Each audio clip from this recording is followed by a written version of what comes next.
एक नाम भी सुभाष चंद्र बोस जी का है, जिनका भारत की आज़ादी में सबसे अहम भूमिका थी। उनकी मौत और सैकड़ों थ्योरीज, यानी एक मौत और कितने ही रहस्य। कभी विमान हादसा बताया गया, तो कभी याददाश्त खो चुके गुमनाम शख्स, और कभी गुमनामी बाबा। 1945 से लेकर आज तक सुभाष चंद्र जी की मौत के रहस्य का सिलसिला लगातार जारी है। एक इंसान और मौत के कई थ्योरीज जो खत्म ही नहीं हो रहे हैं। सबसे ज्यादा दुख की बात यह है कि देश शायद ही कभी सुभाष चंद्र बोस जी की मौत के कारण को पर्दाफाश कर पाएगा। हेलो दोस्तों, मेरा नाम है इलकेबी और आप देख रहे हैं इलकेबी स्टोरीज।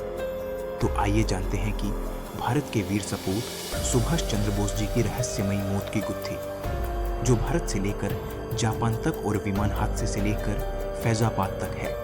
और तमाम फिल्में, कई डॉक्यूमेंट्रीज, किताबें और सैकड़ों सरकारी फाइल्स, सब कुछ है। अगर कुछ नहीं है तो वो है सुभाष चंद्र बोस जी की मौत का सच। मौत की रहस्यमयी इस यात्रा की शुरुआत 18 अगस्त 1945 से शुरू हुई। सबसे पहले कहा गया कि 18 अगस्त 1945 को जापान में एक विमान हादसे का शिकार हो गया, और कहा गया कि इसमें सुभाष चंद्र बोस सवार थे और ये विमान ओवरलोड भी था। ये दुर्घटना उस वक्त के जापान अधिकृत फॉर्मोसा, अभी जिसको ताइवान कहा जाता है, वहां पे हुई थी। हादसे के बाद ऐसा कोई सबूत या प्रमाण सामने नहीं आया जिसके आधार पर यह कहा जा सके कि उस हादसे में नेताजी बच गए थे या उनकी मौत हो गई। बस यहीं से नेताजी सुभाष चंद्र बोस की रहस्यमयी मौत की खबर ऐसी फैली कि इतने सालों में इस खबर के कई वर्जन सामने आ चुके हैं, लेकिन सच का पता आज तक पता नहीं चला। हालांकि 18 अगस्त 1945 का यही वो दिन था जब से नेताजी को दुनिया ने दोबारा नहीं देखा। ना वे जिंदा ही कहीं देखे गए और ना ही उनका पार्थिव शव कहीं से मिला। रिपोर्ट के मुताबिक 18 अगस्त 1945 को बोस हवाई जहाज से मंचूरिया जा रहे थे। इसी हवाई सफर के बाद दुनिया के लिए वे लापता हो गए। जापान की एक संस्था ने साल 2022 23 अगस्त को ये खबर जारी की थी कि नेताजी का विमान ताइवान में दुर्घटनाग्रस्त हो गया है, जिसमें उनकी मौत हो गई। लेकिन कुछ ही दिनों बाद जापान की एक घोषणा के बाद पूरे हिंदुस्तान में सन्नाटा पसर जाता है, जब जापान सरकार की तरफ से ये कहा जाता है कि 18 अगस्त 1945 को ताइवान में कोई विमान हादसा हुआ ही नहीं था। तो फिर सुभाष चंद्र बोस जी कहाँ गए, जिंदा थे या नहीं, किसी को कुछ नहीं पता था। दरअसल जापान में जिस विमान दुर्घटना में उनकी मौत की वजह बताया जाता है, उसका आज तक कोई सबूत नहीं मिला है।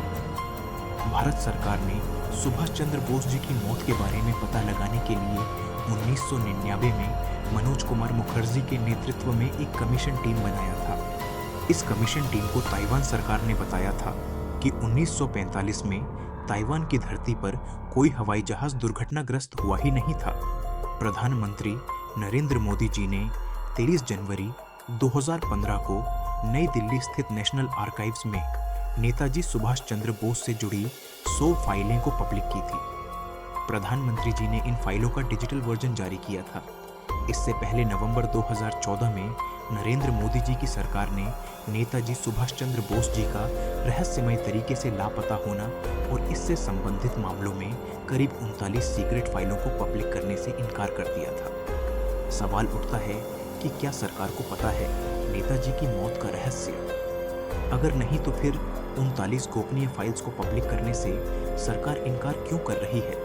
ज्यादातर लोग नेताजी मौत को लेकर विमान दुर्घटना वाली थ्योरी को गलत मानकर स्वीकार नहीं करते हैं। हादसे के बाद से ही सुभाष चंद्र बोस के निधन को लेकर तरह तरह की थ्योरी सामने आई और लंबे समय तक जारी रही। आजादी के बाद भारत सरकार नेताजी की मृत्यु की जांच के लिए 3 बार आयोग का गठन कर चुकी है, जिनमें से 2 ने तो पुष्टि कर चुकी है कि नेताजी की मौत विमान हादसे में हुई थी, जबकि जापान सरकार ने दावा किया था कि उस दिन फॉर्मोसा में कोई विमान हादसा ही नहीं हुआ था।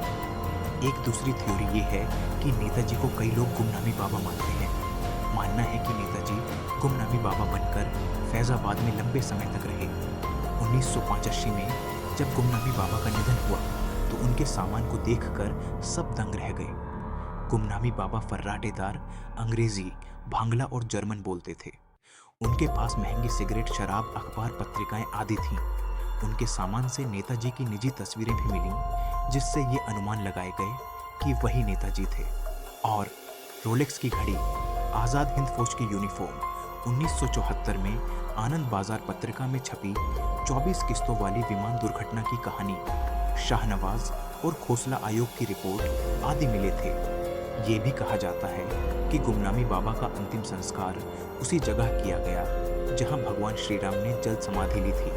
नेताजी का जन्म 23 जनवरी 1897 को ओडिशा के कटक में हुआ था। उस समय कटक बंगाल प्रेसिडेंसी का हिस्सा हुआ करता था। उनकी पत्नी और एक बेटी थी। दरअसल साल 1934 में सुभाष चंद्र बोस अपने इलाज के लिए ऑस्ट्रिया गए हुए थे। वहां उनकी मुलाकात एक ऑस्ट्रियन महिला एमिली शेंकल से हुई। दोनों के बीच प्यार हो गया और 1942 में सुभाष चंद्र बोस जी और एमिली शेंकल ने हिंदू रीति रिवाज से शादी कर ली। उसी साल एमिली शेंकल ने एक बेटी को जन्म दिया जिसका नाम अनीता बोस रखा गया।